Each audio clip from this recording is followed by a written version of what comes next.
One, two, three. Bienvenue sur le podcast Hey, viens on discute. Moi c'est Rose Éveil, je suis coach et accompagnante pour les femmes. Ici, on parle de relations. Relations à soi, aux autres et au monde, avec une touche sociologique. Alors prête à découvrir la 3e saison? Installe-toi et viens on discute. Bonjour à toutes et à tous, bienvenue dans un nouvel épisode de podcast. Aujourd'hui, je suis très contente d'accueillir Mélanie. Bonjour.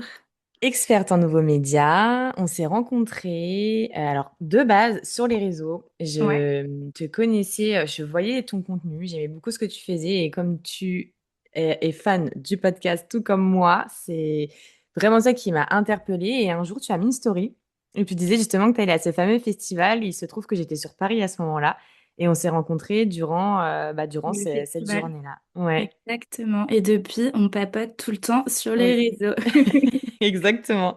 Ouais, franchement, trop belle rencontre, ça nous a liés et puis on a aussi une chose qui nous lie, c'est les sujets qu'on aime traiter et notamment au sujet des femmes de façon différente parce que du coup, on n'a pas les mêmes métiers, mais on se relie beaucoup sur tout ça et on avait envie d'en parler ensemble sur le podcast aujourd'hui. Trop Déjà, contente. merci Rose de me recevoir sur ton podcast. Je suis trop contente. Évidemment, il y a plein de sujets qui nous lient, mais mettre les femmes en valeur et parler des femmes en général, c'est quelque chose qu'on adore faire et on s'envoie toujours plein de posts toutes les deux. Donc, on s'est dit qu'à un moment, il fallait quand même qu'on fasse un épisode pour pouvoir un peu vous faire partager aussi nos discussions qu'on a en Oui. off toutes les deux. C'est clair. Ouais, non, c'est clair, ça fait trop plaisir de pouvoir le faire. Donc là, aujourd'hui, le thème, ça va être parler en général des injonctions qui sont faites aux femmes. Et comme on a la chance d'avoir Mélanie qui est aujourd'hui experte en nouveaux médias, mais qui part de base des médias tradis, elle a un regard qui est plutôt intéressant parce que du coup, tu as été dans les coulisses. Ouais, c'est ça. Créatrice de reportages pour la télé, ouais, pour plein de chaînes pendant 7 ans, avant d'être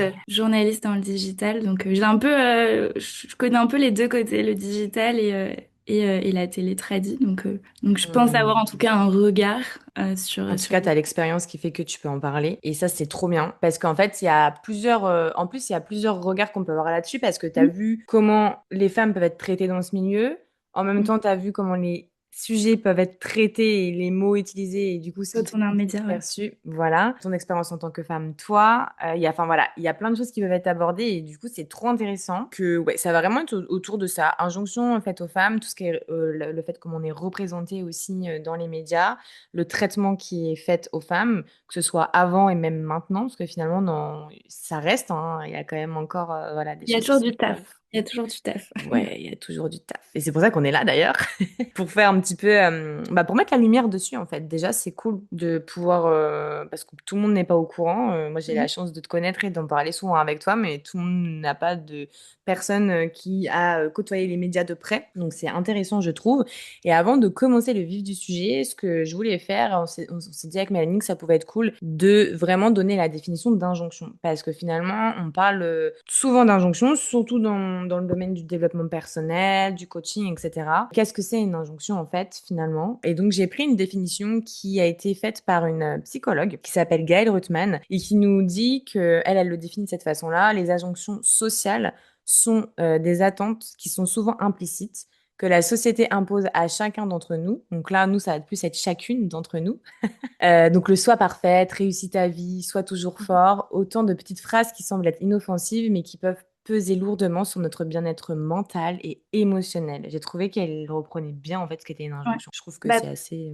peut-être on pourrait déjà peut-être un peu se dire quel type d'injonctions on pense qui peuvent être accolées aux femmes quand on est une femme. Quelles sont les injonctions que la société et les médias peuvent un petit peu nous coller au basque. Je pense qu'il y a deux types, deux types d'injonctions principales. Il y en a une qui est plutôt physique et après une qui va être Mm. de type de caractère, de comportement. Je sais pas ce que tu en penses, mais je pense que moi je parlerai de ces deux types d'injonctions. Je suis tout à fait d'accord avec toi. Oui, Et, oui. et la première, quand on est créateur de contenu ou quand on est sur les réseaux, on le Mm. connaît, c'est forcément lié au corps.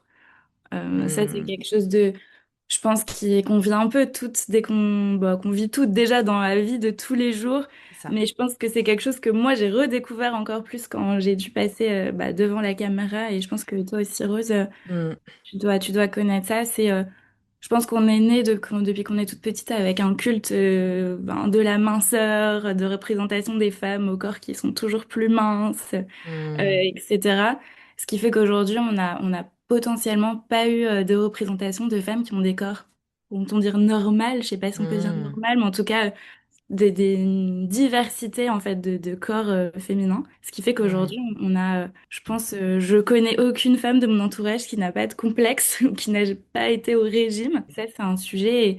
Et quand on a préparé l'épisode, je te parlais de un de mes films préférés quand j'étais Hmm. ado, c'était Bridget Jones. Et là, c'est dans la pop culture, mais en fait, quand j'ai revu il y a pas longtemps le film et qu'on la traite de grosse pendant tout le premier épisode, alors que au final, elle doit faire à tout péter 60 kilos et elle a juste un corps, enfin, tu vois, Hmm. le corps qu'elle a en soi, mais tu vois, Ouais. Ouais, ouais.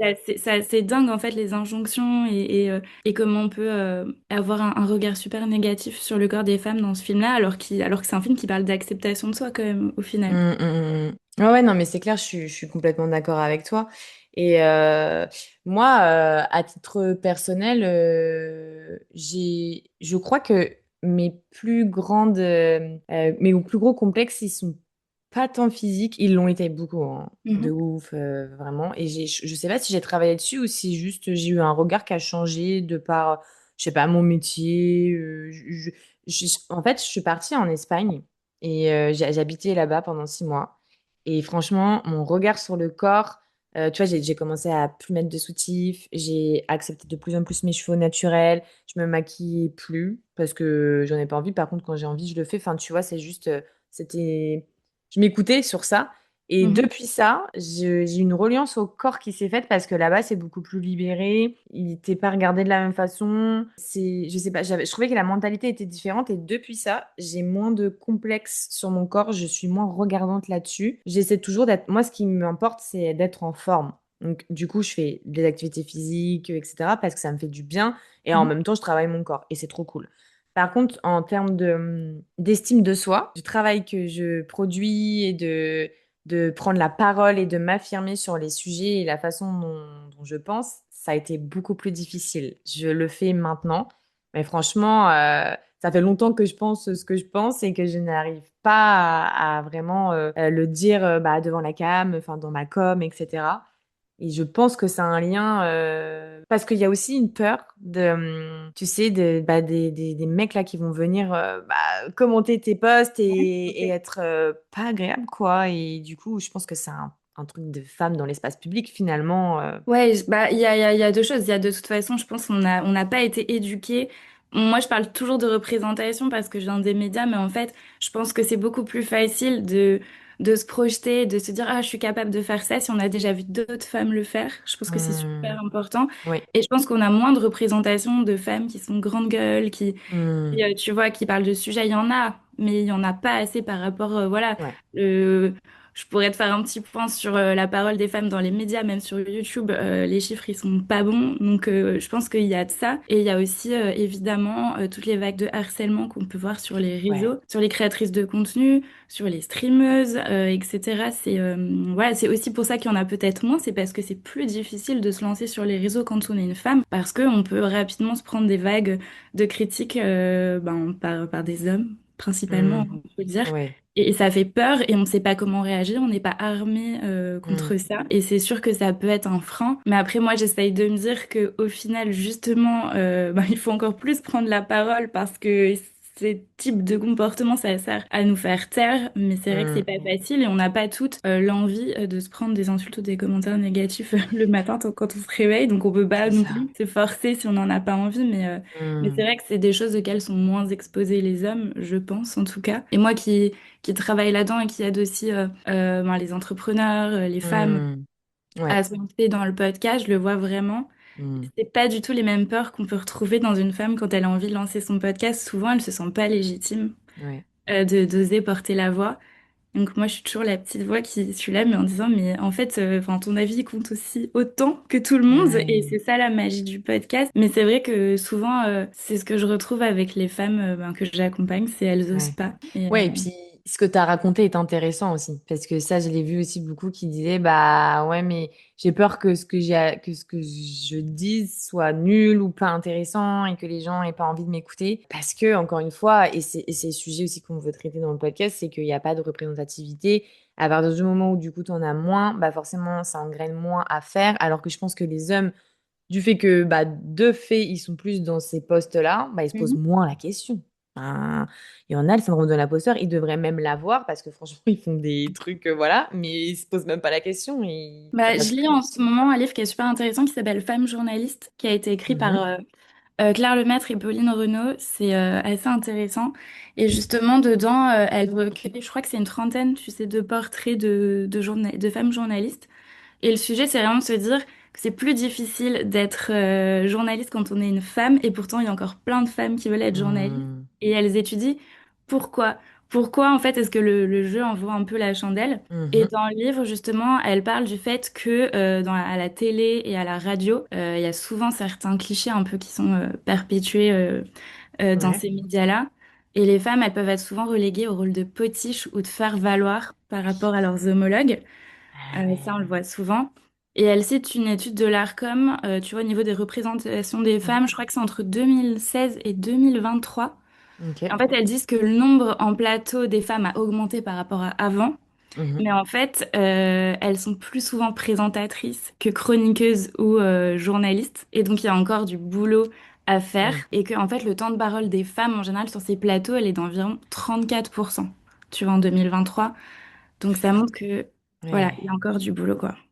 Ouais, il y a encore du taf, mais du coup, on va faire le petit, ça me fait faire le petit lien avec, j'ai loupé l'introduction de Mais qui es-tu, Mélanie? Parce que du Ah, coup, je t'ai présenté, mais si tu veux nous en parler, parce que du coup, ton expérience va faire valoir, enfin, va nous faire montrer aussi de ce que tu as vécu, de ce que tu as pu percevoir, nous faire un peu montrer bah, comment les femmes peuvent être dans les médias, en fait. Dis-nous un peu ton background, qu'est-ce qui s'est qui passé je pour ça? suis? Qui es-tu? Ouais. Alors, pour résumer, je m'appelle Mélanie et depuis que je suis toute petite, je crois, depuis que je sais parler, j'ai toujours rêvé d'être journaliste. Je regardais Hmm. le reportage à la télé et c'était vraiment mon plus grand rêve. Force de travail, etc., de beaucoup de stages aussi, je suis devenue réalisatrice de reportages pour la télé. J'ai fait ça pendant 7 ans et évidemment, j'avais envie de changer le monde quand j'étais journaliste. Et puis j'ai eu beaucoup de désillusions, autant Ouais. dans l'univers, en backstage du traitement des gens, et à la fois aussi des sujets que je pouvais traiter, puisque je me suis rendu compte Hmm. que bah, les médias, c'est aussi un business, etc. Et qu'on peut pas faire tous les sujets qu'on veut, Ouais. traiter des sujets qu'on veut. Mhm. Et aussi parce que les patrons de chaîne, souvent, c'est des hommes euh, Hmm. qui sont plutôt âgés, etc. Et j'étais pas en phase avec les sujets dont j'avais envie de parler Ouais. avec eux.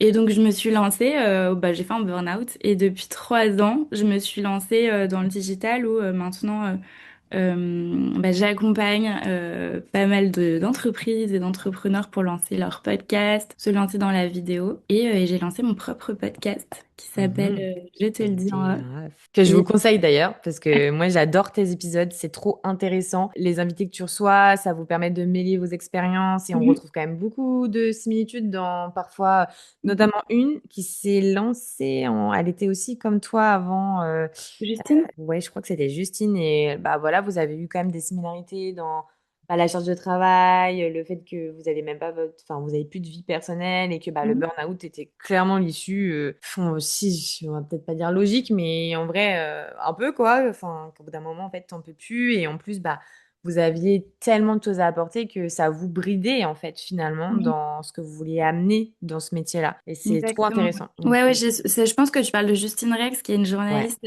qui a travaillé, qui a travaillé pour Charles Villa, Mm, pour Squeezie, donc tous les gros mm, youtubeurs, et qui aujourd'hui se lance sa chaîne bien. YouTube. Mm, Et pareil, elle vient des médias traditionnels comme moi, et en mm, fait, on s'épanouit aujourd'hui grâce au digital, puisqu'on bah, c'est notre propre média, donc ça, c'est incroyable. Quand j'étais ouais. petite, je pensais pas qu'un jour je pourrais avoir mon propre média, donc ça, c'est génial. Et en fait, à travers mon podcast, je suis retombée amoureuse de mon métier. Bah, justement Mm, en pouvant parler des sujets qui me passionnent, en ouais. recevant que des gens que j'adore, ce qui Mm, n'était pas tout le temps le cas en télé. mm, Et le but, c'est aussi de réconcilier les gens avec le journalisme et les médias, parce qu'il y en a qui n'aiment plus les médias et souvent ils ont raison, il y a certaines choses qui ne vont pas du tout.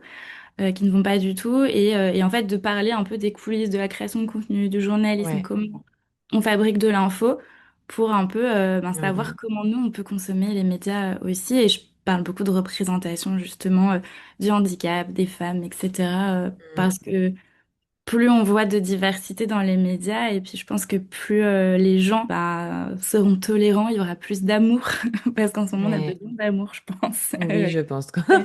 Je pense aussi. Oui, c'est trop intéressant. Il y avait eu un épisode notamment qui m'avait marqué où vous parliez justement de l'importance de l'information. Mhm. C'était avec Mathieu. Mathieu Bourgalet. Ouais, c'est ça. Vous aviez parlé de l'importance de comprendre des médias indépendants justement, de l'importance de peut-être potentiellement aussi commencer à soutenir ces médias-là parce qu'en fait, en se rendant compte de l'industrie, on va sûrement en parler un petit peu tout à l'heure, mais que en fait aujourd'hui ils sont détenus principalement par des gens d'extrême droite et que donc c'est toujours les mêmes idéaux qui Mhm. sont véhiculés et donc c'est de la manipulation clairement. C'est qu'un angle de vue qui est montré et qu'en fait si tu t'aperçois que ça c'est problématique et que tu vas chercher ton info chez des médias indépendants comme vous qui justement relayaient les informations de façon différente avec des axes différents et en donnant des sources différentes, etc. Mhm. C'est important, mais en fait, pour que vous puissiez vivre et que vous puissiez continuer à le faire, il faut aussi prendre conscience que même donner 1 euro, 2 euros à des médias indépendants, ça changera la donne et ça leur donnera plus de portée et ça amènera plus de véracité dans les propos. Euh, Exactement. Enfin, et ça, j'ai trouvé ça très, très, très, très pertinent de le dire. Bah, Franchement. ce qui était intéressant avec Mathieu, donc Mathieu, il est journaliste et streamer sur Twitch. Il parle de plein de sujets, mais surtout il débunk pas mal de sujets autour de l'extrême droite, etc. Mhm, Et ce qui était intéressant, c'est qu'on parlait de la concentration des médias. En fait, je pense que c'est important maintenant quand on regarde, quand on écoute un média, de s'intéresser à qui appartient ce média. Évidemment, il y a beaucoup de médias en France qui appartiennent à quelques milliardaires, mhm. et souvent on a tendance à penser qu'un média est neutre, mais en fait, c'est un peu compliqué cette notion de Ouais, neutralité. neutralité. Mais en fait, quand il appartient à quelqu'un qui a forcément une couleur, il y a forcément, il peut y avoir une influence politique, ou même quand on est humain, en fait, chaque mot qu'on choisit, forcément, ne peut pas être neutre. Donc ça, Non. c'est important de le savoir. Et c'est vrai que Mathieu il disait quelque chose d'intéressant, c'est qu'il m'expliquait que, au final, quand on a l'habitude de consommer des médias qui sont gratuits, mais en fait, le gratuit n'existe pas. Et donc, en fait, si tu ne payes pas pour ton média, derrière, il y a de la publicité, ou Mm. il y a une volonté d'influencer une opinion. Et parfois, en fait, peut-être il vaut mieux payer un journaliste indépendant qui affiche ouvertement, parfois ses engagements ou ce qu'il pense. Comme Mhm, ça, il n'y a pas vraiment de surprise et de volonté de manipuler, etc., ou de mhm. nous vendre quelque chose.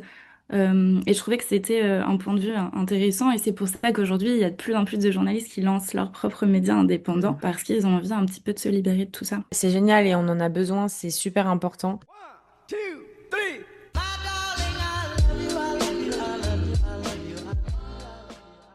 En ayant été de l'intérieur, toi, je pense que moi, j'ai une vision voilà, de l'extérieur, j'ai compris des choses, j'ai lu Résister de Salomé Saké, ça m'a fait aussi prendre conscience de pas mal de trucs. Après, tout n'est pas mauvais dans la télé, hein. Non, C'était juste un rejet épidermique lié au je burn-out. comprends. Mais Ouais. je regarde encore plein de documentaires, et tout ce qui se fait à la télé Mm, est pas du tout négatif, et loin de mm, là. Mais je pense que, en vrai, si on devait retenir une chose, tu vois, sur les médias, c'est de se dire que, en fait, on peut tout écouter, mais il faut juste avoir du recul sur à qui appartient ce média, qui me parle, et recouper les sources. Plus on va écouter de médias différents, et plus on écoutera d'avis, de contradictions, etc., plus on pourra mieux s'informer, en fait. Et mm. aujourd'hui, avec les algorithmes et les réseaux sociaux, on est un peu dans des bulles d'algorithmes où, en fait, on nous propose Oui, toujours ça, c'est un problème quand même, je trouve. des Mm, sujets qui nous intéressent, parce que le but des réseaux sociaux, forcément, c'est qu'on quitte mm, pas la plateforme. mm, Et en fait, on a très peu l'esprit de contradiction sur les réseaux. mm, Donc, en fait, on va toujours être maintenu dans notre idée, mm. et c'est quand même bien d'entendre le point de vue d'autres personnes sur des Oui. sujets pour faire travailler notre esprit critique. Ça, je trouve que c'est important. Exactement. Ouais, super Ouais. intéressant. Ce point-là, il est à soulever là-dessus. C'est vrai. C'est vrai que en fait, moi, j'ai remarqué que du coup, en effet, ça me propose toujours les mêmes types de contenus. Tu vois, je m'en suis principalement aperçue de ce truc de bulle. C'est quand il y a eu Alors, je suis pas très bonne pour avoir les noms exacts, mais tu sais, quand à l'Assemblée, il y a eu des changements, enfin une destitution, c'est comment on dit, je Mhm. sais plus. Mhm. Et en fait, bah, j'ai eu tout mon Insta qui s'est mobilisé, tu sais, les gens que je suis, qu'on est forte influence et tout. Et je me suis dit, en fait, je suis que des gens de gauche. Enfin, clairement, Il y a des gens engagés, ouais. et des gens engagés. Et en fait, bon, après, j'ai pas envie de voir la violence tous les jours non plus de ce qui peut se Mhm. passer de l'autre côté, etc. Mais je pense que ça me complaît dans tout ça et que c'est toujours les mêmes sortes d'idées, comme tu dis, qui sont relayées, avec lesquelles je suis d'accord et en phase.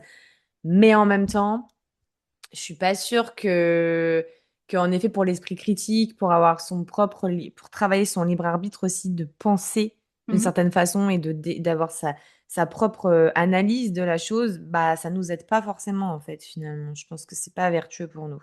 Après, on n'a pas tout le temps de le faire, faut pas se culpabiliser Ah aussi. bah, Mais en tout cas, ouais. quand il y a des sujets qui nous intéressent, je pense que c'est bien d'aller, tu vois, tu peux Mm, regarder une vidéo d'Hugo Décrypte ou de Gaspard G sur YouTube qui sont super, puis aller piocher dans Le Monde, puis aller piocher un documentaire sur mm, Arte, et puis etc.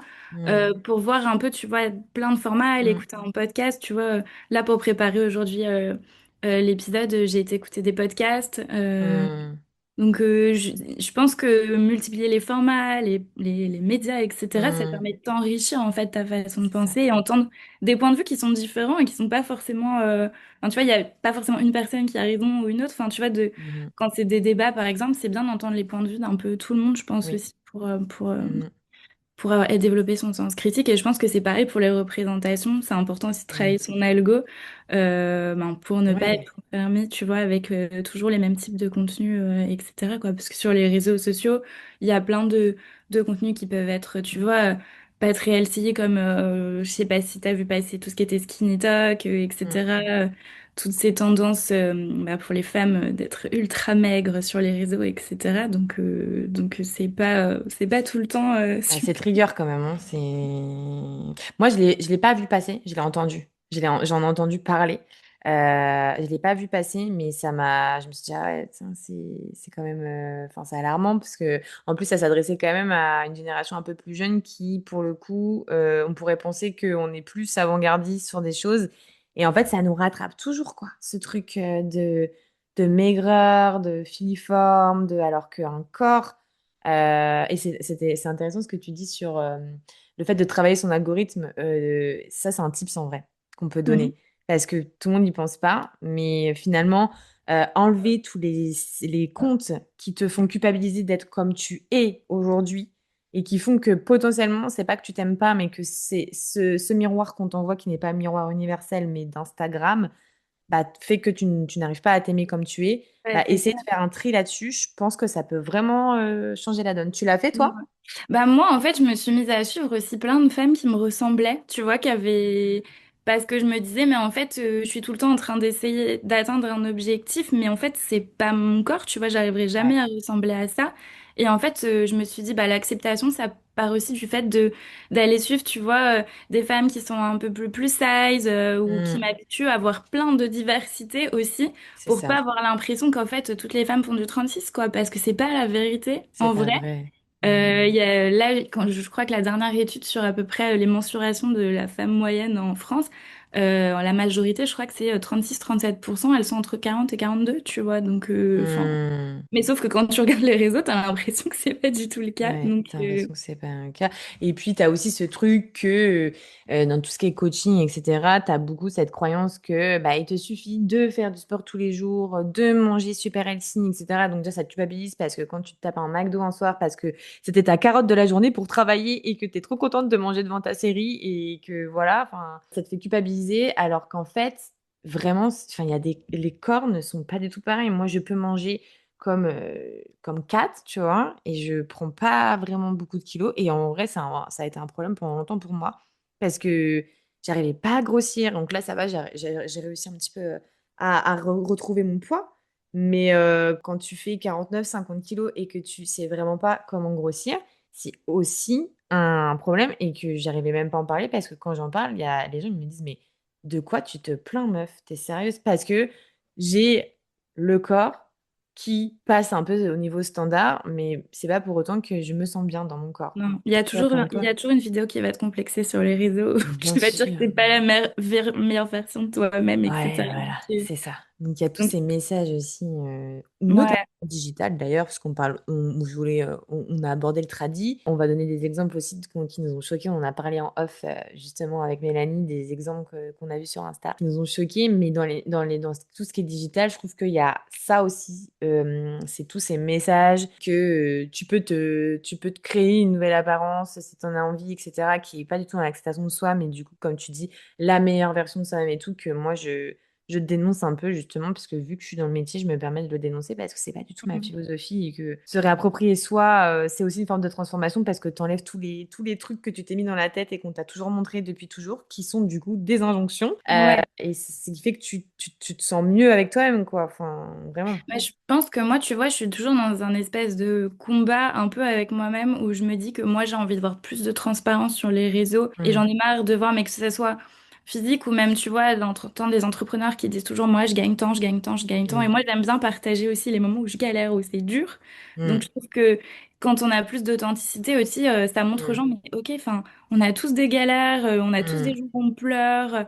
Enfin, il y a mm. toujours, il y a des jours pour tout le monde où c'est dur et je pense qu'il y a Oui, beaucoup aussi ça, tu vois, sur les réseaux. Donc moi, ouais. j'essaye de montrer ça. Et en même temps, j'ai aussi grandi dans un monde où il y a plein de dictats autour de la femme, tu Mm, vois. Et donc, je le dis souvent, bah, j'essaye d'être le plus transparente possible. Mais par contre, par exemple, parfois, ça m'arrive de retoucher mes photos parce que j'ai des cernes et j'aimerais trop passer un step et de me dire, bah, en fait, j'ai plus besoin de le faire parce que j'ai plus besoin de me prouver quoi que ce soit ou j'ai mm, plus besoin, tu vois, de rentrer dans les critères et c'est un work in progress, tu vois, et mm. en même temps, je me dis, bah, t'as pas à te culpabiliser, c'est aussi la société qui t'a apporté ça.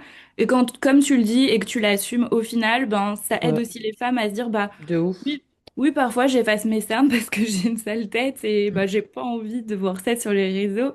Et c'est ok parce que, bah, on peut pas, tu vois, on peut pas tout le temps être bah, la Ouais, fille la plus déconstruite de la Terre tout le temps, c'est dur aussi. ouais. Que... Non, mais moi, je trouve que c'est grave ok, hein. Enfin, moi, je trouve que la façon dont tu le fais, c'est grave ok parce que, en fait, ce qui compte dans la façon dont tu le fais, c'est ta transparence.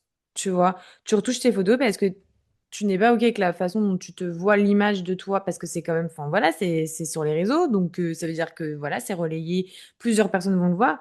Et le curseur, c'est de se dire, ok, là, j'ai pas envie de montrer mes cernes sur cette vidéo, j'ai envie de retoucher un peu et c'est pas grave. Enfin, moi, je trouve que, Ouais, et puis c'est aussi parce qu'on sait qu'en tant que femme, dès on va avoir un défaut, on ouais, va se faire fracasser en deux. c'est Et je clair. me dis, ben, j'ai envie d'avoir une image où si on me fait une réflexion, ben, je me dis, bon, bah, ça, ok, je m'en fous.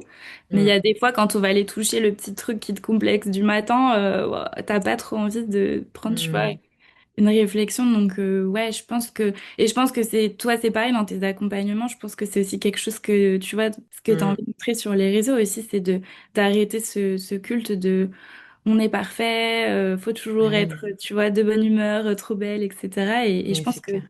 et ça culpabilise et ça déprime. Toi, quand tu t'es fait larguer, que tu vois que toutes les nanas, elles vont bien, qu'elles sont en forme, mais que toi, t'es pas au top, ça fait du bien de voir qu'aussi il y a d'autres nanas et que t'admires ou tu vois, que tu suis qui vivent les mêmes choses, quoi. C'est vrai que ça fait du bien et en même temps c'est bizarre, enfin c'est pas bizarre parce que du coup c'est dans l'esprit de se dire qu'on peut se lier dans les Mm. moments durs parce qu'on vit les mêmes choses et en même temps ça fait du bien de voir en vrai que les autres elles souffrent aussi. Enfin, mais c'est vrai, mais en même temps c'est pas dans le sens où se dire ah cool elles souffrent aussi, c'est Mais juste juste, dire ils en fait sont elle est comme humains. tout le monde. Mais ils sont Voilà, humains, quoi. C'est ça. ils sont humains. 1, 2, 3.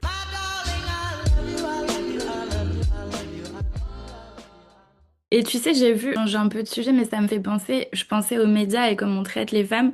Je Mhm. regardais comment, tu sais, est-ce que tu te souviens des vieux closers ou des vieux, comment ça s'appelle? Euh, Public, non? À ouais, l'époque public. où il y avait, tu sais, les photos des stars avec leur cellulite sur la plage. C'est vrai, t'as raison. Et je me dis, je sais même pas si, je pense que ça existe même plus, tu vois, je lis plus ces magazines, mais je me souviens que moi, ado, je voyais ça, tu vois, où on Mhm. me disait, oh, regarde comment elle est grosse, enfin, que c'était soit pour Britney, soit pour un peu Hmm. les enfants stars, etc. Et je pense que c'est aussi des choses qui nous ont forgés, tu vois, en grandissant. Mais Euh, de ouf, T'es bien sur sûr. la plage et tu vois une nana qui a le même corps que toi, ou tu vois, et on Hmm. est là, ah, regarde là, il y a de la cellulite. Et en fait, en revoyant ces images il y a pas longtemps, je crois que c'est un post qu'on s'est envoyé toutes les Hmm. deux, il me semble, Hmm. je me suis dit, waouh, mais aujourd'hui, je verrais ça, je serais ultra choquée, alors qu'à l'époque, c'était normal, tu vois, de poster ça sur les réseaux, enfin, dans les journaux. Dans les journaux. Oui, moi je me rappelle aussi beaucoup des images, tu sais, on les voyait pas maquillées, en mode Monsieur Tout-le-Monde, justement, ils voulaient pas être repérés, et du coup, et paparazzi, etc. Et qu'ils étaient en mode, ouais, regardez comment elle est sans maquillage. Enfin, puis je pense que par rapport à leur, un peu ce qu'ils adoptaient comme style, etc., pour justement passer en lambda, pour pas se faire repérer, ils leur inventaient une histoire autour de dépression, de machin, qui était souvent très faux. D'ailleurs, je sais pas comment ça pouvait passer comme ça dans les médias, parce que je pense qu'ils ont fait énormément de calomnies sur Bah, certaines stars et tout. Bah, c'est comme, tu Donc, sais, est-ce que je sais pas si on a parlé ensemble, mais je sais pas si t'as vu passer dernièrement, c'était Adèle, Exarchopoulos, l'actrice, qui se promenait dans la rue avec son amoureux, et en fait, un journal a annoncé à la une qu'elle était enceinte, alors qu'en fait, pas du tout. Et elle disait, mais en fait, je crois, elle rigolait, j'ai vu une interview, elle disait, mais en fait, j'ai juste mangé libanais, laissez-moi tranquille. Et en fait, même si c'était le cas, en fait, on va, tu vois, mm, poser une info qu'elle a pas en fait décidé de partager, tu vois, dans tous les publiquement. Et en fait, cas, ouais. c'est encore commenter le corps d'une femme en 2025 qui se promène dans la rue avec son amoureux qui a rien demandé. Et en Mhm. fait, elle disait, mais imaginons qu'elle l'ait pas annoncé à sa famille. C'est un peu pas très cool de, tu vois, l'annoncer dans les journaux. Imaginons qu'elle ait du mal à avoir des enfants et qu'au final, bah, elle soit pas Ouais, c'est enceinte. clair. Ça peut être quelque chose d'ultra douloureux. Bah oui. Et en fait, et voilà, et ce qu'elle disait, c'est que bah voilà, c'est encore un média qui va commenter le corps d'une femme alors que ça les regarde pas qu'elle soit enceinte ou qu'elle ait le ventre gonflé ou qu'elle ait Hmm. pris du poids, c'est sa life en fait. Et en fait, on a l'impression qu'on peut tout commenter quoi. Et ça, et je me suis dit, ouais, on est en 2025 et il y a encore du boulot quoi. Ouais, et tu vois, là, moi, ce que ça me fait penser, c'est qu'en fait, finalement, notre corps, les événements qui peuvent se passer pour nous dans nos vies de femmes ne nous appartient pas totalement, en fait. Surtout pour les personnalités publiques, mais même pour nous, en fait, finalement, parce que ça pourrait nous arriver aussi. Et j'ai une endométriose, et en plus, j'ai tout le temps le ventre gonflé. Ça peut arriver tout le temps. Tu sais, c'est comme si ça appartenait dans le domaine public, en fait, tu Ouais, vois, bah ouais. Mais ça m'étonne pas, ça me rappelle un sujet, c'est bah, j'ai 34 ans, je suis célibataire, donc déjà je suis dans une case Hmm. tu vois, où j'ai beaucoup d'amis qui sont en couple, qui ont des enfants, etc. Et je me retrouve à un dîner avec que des couples chez une copine. Et en fait, donc je dis que, je sais pas, on me pose deux questions, je dis que je suis célibataire. Et en fait, c'est un homme au dîner qui me dit, mais en fait, t'as pas envie de fonder de famille, tu veux pas d'enfants. Et en fait, ça m'a ultra choqué la question déjà devant tout le monde, des gens que je connaissais pas, je les connaissais pas tous, tu vois. Hmm. Et je me suis dit, mais attends, est-ce que si j'avais été un homme Mais célibataire à c'est clair, 34 mais ans, est-ce qu'on aurait me posé une question sur mon corps? Qu'est-ce que je veux faire de mon hmm. corps? Est-ce que je veux des enfants? Et je me suis dit, moi, je suis en paix avec le fait d'être célibataire, je m'en fiche, enfin voilà, je suis Hmm. très heureuse dans ma vie, etc. Mais imaginons que, bah, en Ce fait, serait le drame de ta vie. Ouais. imaginons qu'en fait je sois stérile, imaginons que je peux pas avoir d'enfant, imaginons que j'ai perdu, que je viens de faire une fausse couche, ça Hmm. arrive à tellement de femmes Hmm. et c'était super intrusif. En fait, tout le monde m'a regardé et je me suis dit ah ouais donc moi en Tu fait je dois dois rendre des rentrer. comptes. Ouais et c'est ça aussi c'est les injonctions, tu vois ça rentre dans Hmm. le thème des injonctions faites aux femmes ou d'être maman, d'être en couple et en fait ben on te demande des comptes à table quoi, des inconnus te demandent des comptes à Hmm. table et je suis là waouh c'est et sur le moment tu rigoles parce que tu vas pas taper un scandale à table devant tout le monde. Bien sûr. Mais tu vois, enfin, bon, j'aurais pu répondre. Mais bon, flemme aussi parfois, tu vois, d'éduquer les gens. Bah Mais, oui. mais ouais, Ah, je pense que ça fait partie des injonctions aussi. ça fait partie des injonctions parce que ça semble normal à tout le monde, parce que toi, t'aurais pu recadrer et éduquer, mais comme tu dis, des fois flemme, en fait. Enfin, je te comprends à 100% Un là-dessus. repas du dimanche Ouais. tranquillou. T'as pas envie. Enfin, franchement, voilà. Et on fait notre part du boulot déjà. Je pense que voilà. Oui, c'est vrai. Mais surtout que, bah, y a personne, je suppose, au dîner qui a dit, bah, c'est quoi ta question de merde, tu vois? Non, on dit Enfin, laisse-la tranquille, on s'en fout, elle fait ce qu'elle veut. bah ouais, c'est ça aussi qui est pas ouf. Mais est-ce que toi, tu as des exemples, par exemple, dans les médias, de choses qui t'ont un petit peu, de ton expérience à toi, ou même que tu as pu relayer avec ton regard de journaliste, qui ont du coup un impact sur la société et de la façon dont nous Bah, il y se a deux sentir? choses. Il y a deux choses.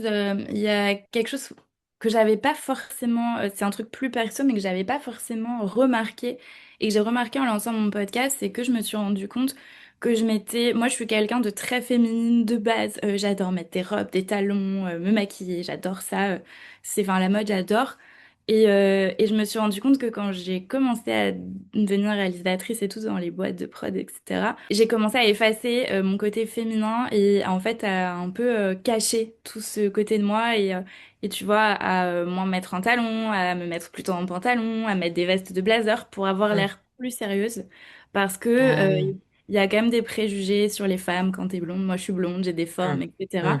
Et en fait, je l'ai fait, mais lié forcément à des remarques que j'ai subies, mais aussi comme un espèce de d'autocensure pour, Mm. tu vois, c'était mon armure de, ok, là, je ressemble plus spécialement à une femme, ou en tout cas, je cache qui je Mm. suis et mon côté féminin pour, en fait, pallier aux remarques que j'avais pu entendre sur les autres ou que j'avais pu entendre sur moi. Et du coup, c'est trop drôle parce que quand j'ai lancé mon podcast, ma première tenue, c'était un blazer avec un col roulé jusqu'à... Bon, aujourd'hui, j'ai un col roulé, mais tu vois, c'était pas anodin, en fait. Et quand je me suis dit, ouais, mais en fait, tu t'es déguisée en journaliste. Et tu vois, des copines m'ont dit, mais en fait, c'est ton média, Mélanie, t'as plus besoin de te déguiser en journaliste pour montrer que t'es journaliste. C'est ton média. Habille-toi comme tu t'habilles dans la vie de tous les jours. Mais comme moi, je suis quelqu'un qui met des décolletés, qui j'osais pas et aujourd'hui j'essaye de me réapproprier en fait qui je suis et de me dire c'est pas parce que tu vas avoir un décolleté ou que tu vas être Ouais. féminine que tu seras pas une bonne journaliste. Mais c'est quelque chose qui était très très profondément ancré chez moi et que je faisais sans m'en rendre compte. Ouais, je vois. Donc ouais, c'est quelque chose. Et du coup, tu vois, là, je fais les 1 an de mon podcast et bah, sur ma couverture, j'avais un blazer Mm. de la première saison. Et là, je prépare un shooting pour la saison 2 pour la nouvelle couverture. Et du coup, c'est un peu le thème. C'est, bah, en fait, je suis moi-même. Et du coup, le thème, c'est justement bah, un peu de me libérer tout ça et de jeter le blazer et d'être plus moi-même. Et tant Trop pis. bien. Si le cliché de la journaliste sérieuse et qui s'habille sexy, bah, ça Ouais. perturbe les gens, je m'en fiche un peu, en fait. Ouais, mais c'est trop bien. Mais c'est trop marrant parce que juste avant qu'on fasse le podcast, j'ai lu un post d'une nana qui est dans le marketing, tout ce qui est, elle est un peu coach business, etc. Et elle a fait un post exactement là-dessus. Elle a Mhm. expliqué que elle fait des conférences, etc. Et qu'en même temps, elle a dit, je suis une grosse tasse-paix et j'adore ça. J'adore m'habiller sexy. J'adore être, enfin voilà. Et elle montre, elle dit que c'est que dans l'espace public et dans l'opinion publique, on pense que les deux ne sont pas possibles et que du coup, comme tu dis tout à l'heure, c'est soit t'es une potiche, soit t'es la nana hyper sérieuse avec tes petites lunettes et puis qui est là et qui prend pas de place mais qui parle que pour dire des choses intéressantes, mais en fait, pas du tout. Enfin, il y a des explosions de tout, il y a des nuances de tout et en fait, l'un peut aller avec l'autre. Enfin, et Ouais, c'était trop intéressant. Mm. c'est super intéressant de m'être rendu compte qu'en fait, ben, et c'est une amie bah, qu'on connaît en commun qui s'appelle Ingrid, qui est thérapeute, qui me disait Mm. ça en me disant, Yes. qui est très engagée et qui m'aide beaucoup à réfléchir sur plein de sujets. Et elle me dit, mais attends, c'est ton média. On dirait que, en fait, dès que tu te remets dans la peau du podcast, tu vois, tu te remets en mode Mm. journaliste et tu n'utilises plus le jeu. Tu te caches et tu remets ton armure et je me suis dit bah non c'est pas le but parce que en fait c'est mon média et j'ai envie qu'il me ressemble Mm. et c'est ce que je faisais avant dans les médias tradis, j'en veux plus. Mais c'est des réflexes, tu vois, que Qui j'ai. reviennent. Ouais, je Ouais, qui comprends. reviennent. Et aujourd'hui, du coup, j'essaye de travailler là-dessus. Et pour changer totalement de sujet, mais je fais sur le point 2 de la question que Mm. tu m'as demandé sur... j'ai lu un livre qui était trop intéressant de Rose Lamy qui s'appelle Défaire le discours sexiste dans les médias. Euh, on peut en parler pendant des heures, mais ce qui est aussi intéressant quand on parle des femmes et des médias et du sexisme qu'on peut y voir, Mm. c'est justement les termes qui vont être utilisés en fait dans Mm. certains cas et en fait qui viennent du patriarcat et Mm. peuvent être sexistes. Un exemple, c'est souvent quand on parle, un exemple qui va parler à tout le monde, c'est quand on parle de féminicide par exemple. Oui. Aujourd'hui, c'est un terme qu'on connaît et qui est utilisé quand Mm. même bien dans les médias, pas encore assez, mais pas mal. Ouais. Et en fait, ce que Rose Lamy, elle dit, c'est que en fait, on a beaucoup utilisé des termes pour romantiser, romancer en fait Ouais. ces crimes-là. Et en fait, c'est des femmes qui sont tuées parce que elles sont des femmes en fait. Et souvent, on peut lire, il l'a tuée parce qu'il l'aimait trop. Crime ou des choses passionnel. comme ça. Voilà, Mm. le mot crime passionnel, alors qu'en fait, ben, dans Ça la loi, amoindrit. c'est ça, dans la loi, en fait, non, il n'y a pas crime passionnel, quoi. Non. Enfin, on a assassiné une femme, et donc, et c'est quelque chose qui fait partie, en fait, aussi de notre façon de voir les choses et de pas politiser un peu ce qui se passe, alors qu'au Mhm. final, c'est que, en fait, c'est un homme qui tue une femme, donc, Mm. qui assassine une femme, et c'est pas parce qu'il lui met trop, c'est, ben, il n'y a pas de rapport, on tue pas les gens par amour, et ça, c'est un sujet, et du coup, elle parle évidemment de l'affaire Bertrand Cantat, Mhm. où ça a été, bon, voilà, on a vu tellement de une, etc. Là-dessus.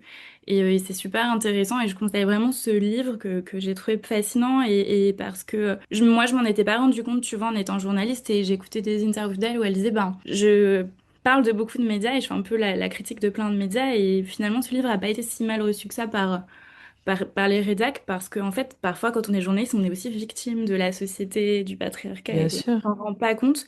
Il y en a qui le font sûrement exprès, mais souvent pas forcément, en fait, et ça, je pense que ça a pas mal éveillé les consciences aussi. Ouais, ouais, ouais, non, mais carrément. Et la façon, les mots qui sont utilisés, et la façon dont les choses sont présentées, parfois peuvent vraiment modifier la réception des personnes, parce que quand tu dis crime passionnel, enfin féminicide, crime passionnel, tu le reçois pas de la même façon, quoi, je veux dire, et tu l'interprètes pas dans ta tête, c'est quand même carrément amoindri, et comme tu dis, romantisé à fond.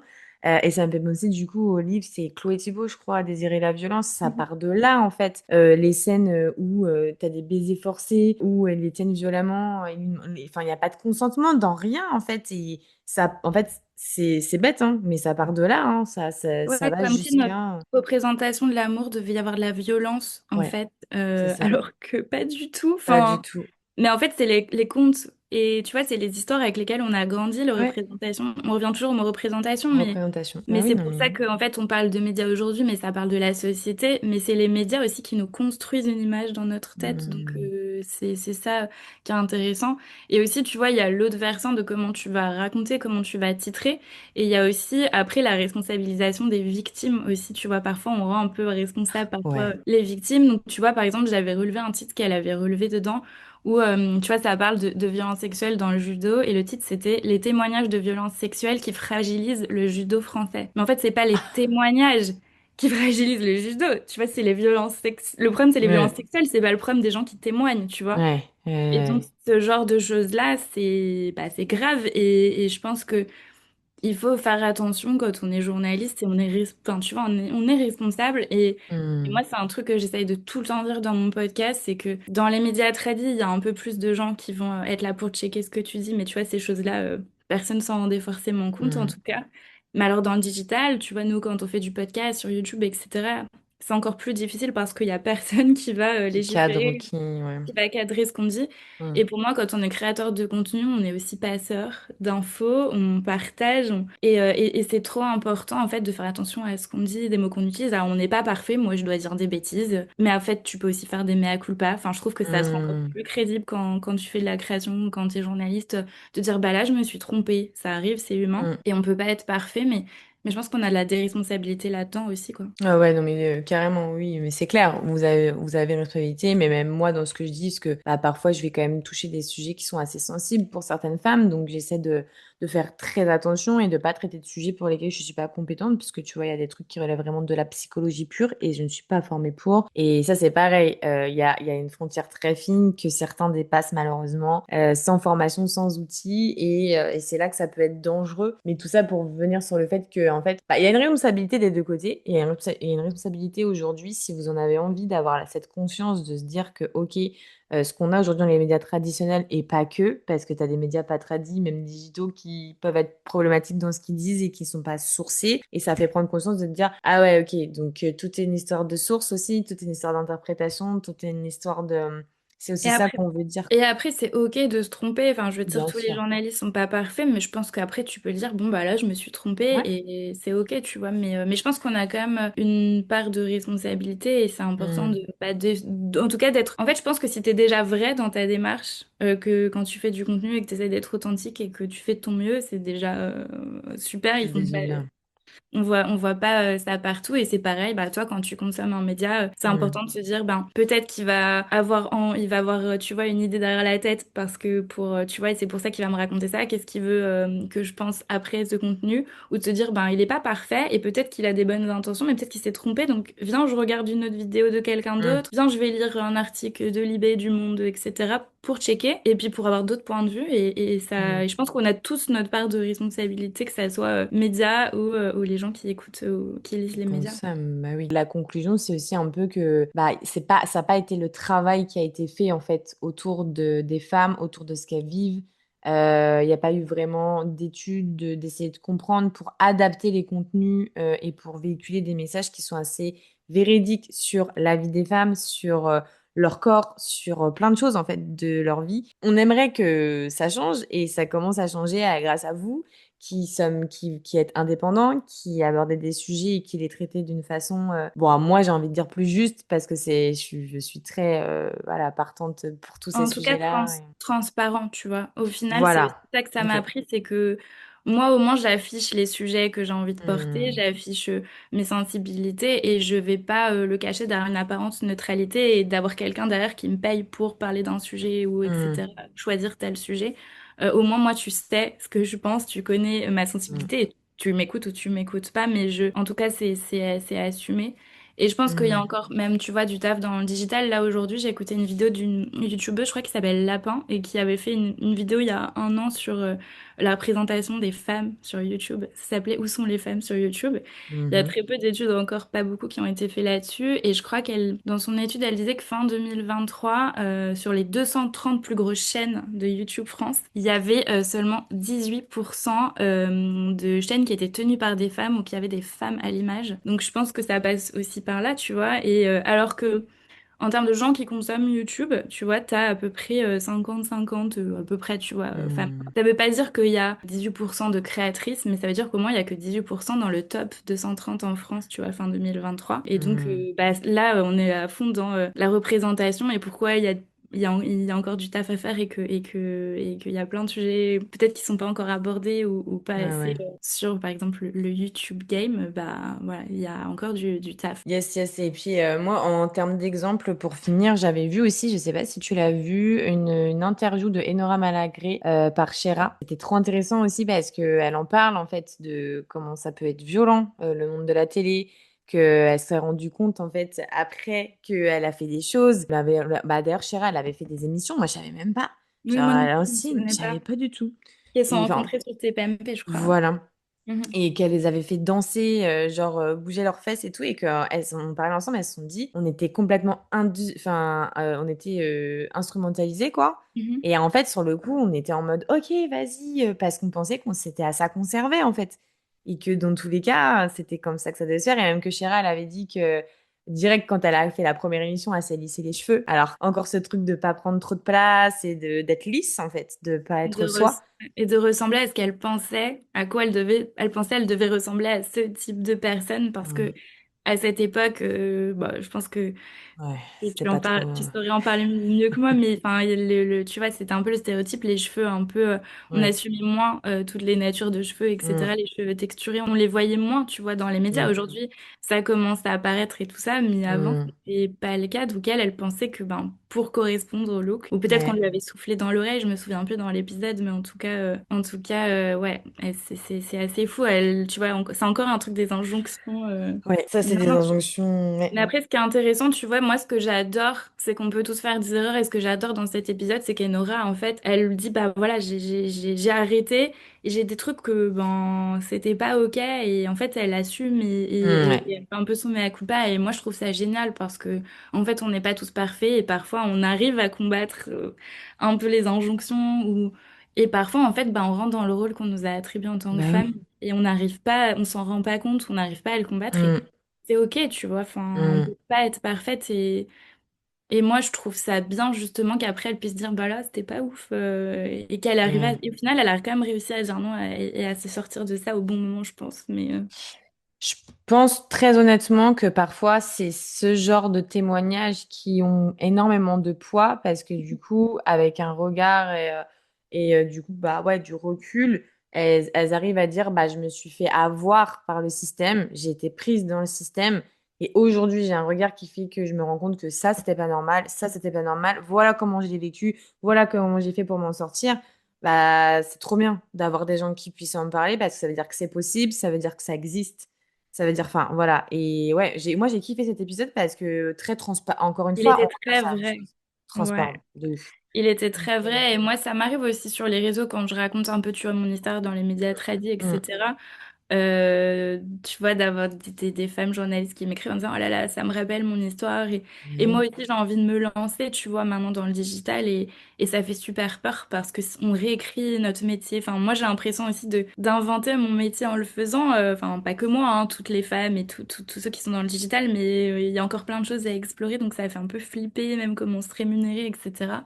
ouais, Mais je je suis comprends. tellement beaucoup plus épanouie aujourd'hui de mettre mes propres règles et de, tu vois, ben, mon travail il m'amène à faire de trop belles rencontres comme toi et Mm, pouvoir parler des sujets qui me passionnent. Donc moi, je suis trop heureuse et je me lève mm. le matin et quand je reçois un message, tu vois, sur mon podcast en disant j'ai aimé ton épisode, ça m'a fait réfléchir sur ça, ben, je suis beaucoup plus fière que si j'avais fait 300 000 vues, tu vois, sur TF1, je m'en fous en fait. Ouais, Parce que c'est je vraiment des comprends. sujets qui me tiennent à cœur et parfois mes copines elles se moquent parce que je reçois tu vois, un commentaire et je le mets en story, je dis ouais ça m'a mis les larmes aux yeux, mais c'est vrai, tu Oui, vois. je comprends tellement. C'est vrai, je Oui, pense que toi aussi sur ton podcast et je Mm. me dis ben je suis tellement animée par ce que je fais Mm.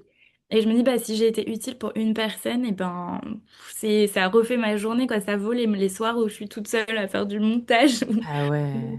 ou les stress quand tu sors un épisode et que bah personne l'a écouté et que t'as trop peur, enfin tu connais ça toi Oui, aussi oui, mais oui, oui, oui. Non, mais oui, mais c'est bien de le dire parce que c'est les coulisses de ce qu'on vit, de ce qu'on produit, et que parfois, bah, et à juste titre, hein, les gens se rendent pas compte parce qu'en fait, c'est pas leur taf et que on n'est pas tout le temps là à se filmer, à montrer à quel point ça compte, à quel point c'est du taf, à quel point ça peut nous mettre pas en porte-à-faux, mais ça peut nous mettre du stress et nous générer des émotions fortes parce que c'est nous, notre opinion qu'on met sur la table, qu'on produit, qu'on met en image, qu'on met. Alors moi, avec mon métier que je mets en accompagnant des gens aussi, c'est ça le cœur de mon métier, mais c'est pas si simple. Et on peut être fier de nous, Mélanie, parce qu'on le oui fait. Franchement, bah c'est trop cool. ouais, non, je trouve ça trop cool et c'est pour ça, tu vois, on parlait des médias indépendants et vraiment, ce que je disais, il n'y a pas assez de femmes, tu vois, encore dans le Mm. digital. Je parlais des chiffres sur YouTube. Enfin, si vous écoutez, si vous avez des femmes que vous, tu vois, donc vous aimez le contenu, que vous écoutez, n'hésitez pas à les commenter, Oui, partager. Pour ça vous, ça compte vous trop. paraît, tu vois, une demi-seconde. Mais en fait, on a besoin en tant que fan d'être soutenu parce que Ouais. ben, il y en a moins et parce que Ouais. c'est aussi difficile. Et voilà, on parlait tout à l'heure des commentaires négatifs, etc. Et donc, n'hésitez pas, quand vous voyez une créatrice que vous aimez, à Mm. partager, à en parler parce que bah, c'est super important. Nous, on essaye de le faire entre nous et dès qu'on Ouais. peut, on se soutient et c'est trop important et c'est trop cool. Mais c'est vrai que bah, pour les gens qui écoutent, c'est important pour nous et ça Oui. permet aussi, bah, c'est un petit pas vers aussi plus de représentation et soutenir des personnes qui font du contenu du mieux qu'elles peuvent en tout cas.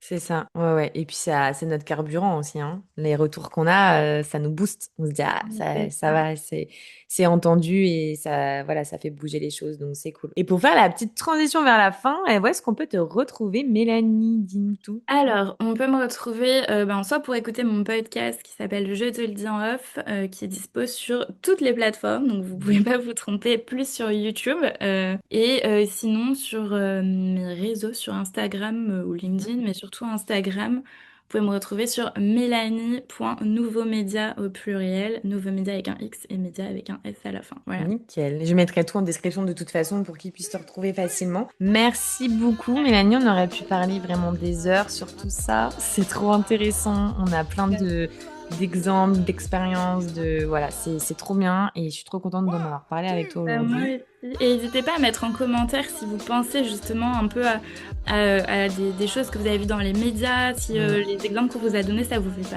penser à d'autres exemples. On est mm, assez, on ira lire avec Rose bah, tous mm, les commentaires, donc n'hésitez pas à commenter. Et merci de m'avoir reçu. On pourrait en parler des heures, mais je suis trop mhm. heureuse d'avoir partagé ce moment avec toi. Moi aussi, merci beaucoup.